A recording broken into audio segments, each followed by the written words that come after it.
Looney Tunes, Sylvester and Tweety read the mystery. Fangs for the memories. Granny and her two pets, Tweety and Sylvester, were driving through Transylvania countryside. As you might know, she said to Tweety and Sylvester, this is vampire land, and vampires are supposed to thrive on blood of others. Sylvester shrieked with fear. Oh, Sylvester, laughed Granny. It's all make-believe story. For all the tales of Count Dracula, no vampire like that has ever existed, even in Transylvania. Don't you weed, said Tweety. He had heard about the real Count known as Dracula, and he was a very bad man who had lived in this area, but he was not a vampire. The sky darkened with black clouds, and the thunder roared. It grew worse as rain poured down and fog appeared. We'd better find shelter, said Granny. So long as it isn't Dracula's castle, thought Sylvester with a shiver. It wasn't, but it was something awfully close. Let's drive up to that big house, said Granny, turning into the driveway of a large castle-like structure. I don't like this, stammered Sylvester. We'll be just fine, scared tat, Tweety answered, as they jumped out of the car and ran towards the house. Granny knocked on the large door of the house. A man with a skull-like face and a butler's uniform answered. You poor things, he said sadly, looking at the three drenched figures. Please, come in. The Count will be with you shortly. Please don't say it's Count Dracula, thought Sylvester. In moments, the Count entered and bowed before them.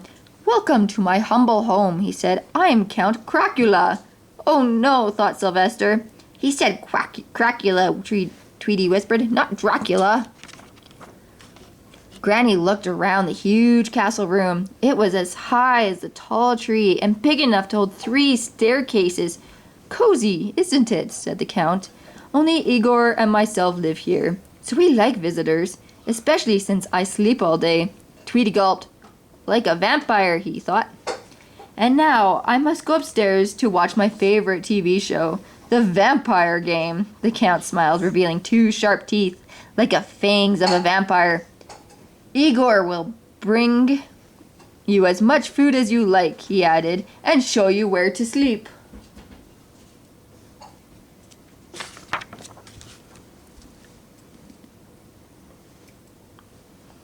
The servant Igor arrived carrying a large platter of food. This should feed you all, he said, placing it on a coffee table. He pointed to a large sofa at the side. It pulls out into a bed, he added. And pay no attention to the noises. We believe someone lost a radio here that we still can't find. What kind of place is this? Granny said aloud. The Count has fangs, sleeps all day, and watches the vampire games, while Igor talks about noises. They act as if vampires live here. I told you so, Sylvester whispered to Tweety. After dinner, Granny pulled open the sofa bed. Granny tried to stay awake to make sure everyone was safe, but she fell fast asleep in minutes, and 10 minutes later, the 2 pets began to hear noises. Did you hear that? Sylvester stammered. That sounded like someone moaning. Shriek! Another sound came from the far end of the large room. Either this is the house of a vampire, said Tweety, or somebody's trying to scare us. And I don't believe in vampires, he said, getting up. The moaning went on as Tweety moved about the large room. First it came from one side, then from another. If that comes from a radio, he thought, then that radio has legs and can move around. Thought Tweety. Who would want to scare us and send us a warning away into the night? Suddenly there was another scream. Tweety flew around the room trying to find where the scream might have come from. He found nothing till he heard a voice call out. It was Sylvester. I got so scared I had to scream, he explained. I saw a scary bat running about the place. Vampires are supposed to become bats at night, Tweety thought. Suddenly, Tweety noticed a piece of paper sticking out of the drawer of the nearby table. The canary gently tugged at the paper till it finally came out. It was a newspaper clipping, and what Tweety read astounded him. "I'm beginning to understand these twain's happenings," Tweety exclaimed. "But why?" He gazed around the room, at the staircase, at Silver hiding under the bed covers, at the black shoes sticking out from the bottom of the window drapes. The shoes? Tweety flew over towards them. Reaching the window, Tweety stuck in his head under the drapes. A large black bat peered back at him, just as Sylvester had reported. "I am Count Cracula, the vampire," he said to Tweety, "and I will warn you all unless you leave at once." Tweety handed the clipping of the bat to the bat, who read it in tears. "I am the actor pictured in this review," he cried, removing his mask.